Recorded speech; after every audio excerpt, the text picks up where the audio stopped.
आज 10 डिसेंबर। आज महात्मा ज्योतिराव फुले हायस्कूल मुलींचे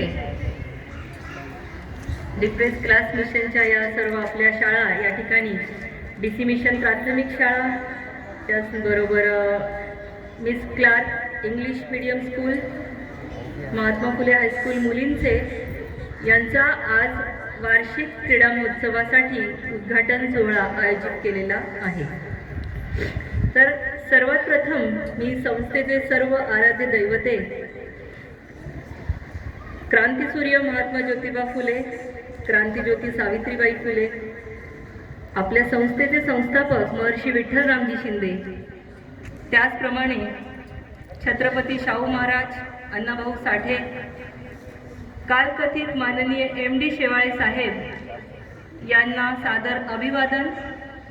आज कार्यक्रमासाठी उपस्थित म्हणून आपल्याला लाभलेले आपल्या संस्थेचे जनरल सेक्रेटरी माननीय विशालभाऊ शेवाळे साहेब, त्याचबरोबर प्रसिद्ध उद्योजक सुधीर चव्हाण साहेब, त्याचबरोबर जुगनू परदेशी साहेब, इकडे उपस्थित आपल्या सर्वांचे परिचित नेहमीच आपल्याला मदत करणारे सुरेश अवचिते सर, आज उपस्थित या ठिकाणी सर्व शाखांचे प्रमुख इभाड सर, मिस क्लार्कच्या शायना मॅडम, पर्यवेक्षिका माने मॅडम, इकडे जमलेले सर्व माझा स्टाफ। आजचा दिवस खास आहे कारण या ठिकाणी तुम्ही सर्वजण खूप खूप छान खेळत आहात, खेळाचा सराव करत आहात। तर मित्रांनो, खेळ हा आयुष्याचा अविभाज्य घटक आहे। या खेळामुळे तुम्हाला तुमचं आरोग्य तंदुरुस्त राहायला मदत होते, आयुष्यामध्ये हार जीत पचवायला मदत होते, त्याचप्रमाणे तुमच्यामध्ये नेतृत्व गुण जर तुम्ही पुढे गेलात तर तुमच्यामध्ये अनेक नेते निर्माण होतात। या ठिकाणी आपला हा संस्थेचा इतिहास आहे। या संस्थेमध्ये अनेक विद्यार्थी असे घडलेले आहेत की ते जगभराच्या कानाकोपऱ्यांमध्ये जाऊन आज नेतृत्व करत आहेत। मग ते कुठे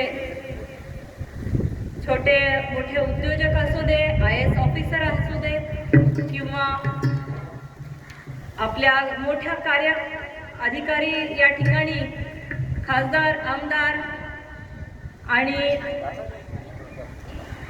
तुमच्या ज्या या इकडे आहेत जसे बागवे साहेब आहेत, टिळेकर आहेत, त्याचप्रमाणे प्रदीप गायकवाड आहेत, ते बरेच सगळे आपल्या शाखेचे संस्थेचे कुठल्या ना कुठल्या शाखेचे हे विद्यार्थी होऊन म्हणून पुढे गेलेले आहेत। तर मी जास्त वेळ घेत नाहीये या ठिकाणी। आज जो माझा सत्कार करण्यात आलेला आहे तो खास तुमच्यामुळे आहे। ज्यावेळेस माननीय MD शेवाळे साहेब होते 2008 साली, अगदी लहान वयात त्यांनी माझ्यावर मुख्याध्यापिका म्हणून ही जबाबदारी दिली आहे। तो आज तगायत 17 वर्ष मी मुलींच्या शाळेचे मुख्याध्यापक म्हणून प्रामाणिकपणे काम करत आहे आणि केवळ निष्पाप भावाने माझ्या हातून उज्ज्वल भविष्य घडो, या देशाचे नागरिक घडो आणि पुढे जाता तुमची प्रगती हो, हीच अपेक्षा करत आहोत। जय हिंद, जय भीम, जय महाराष्ट्र।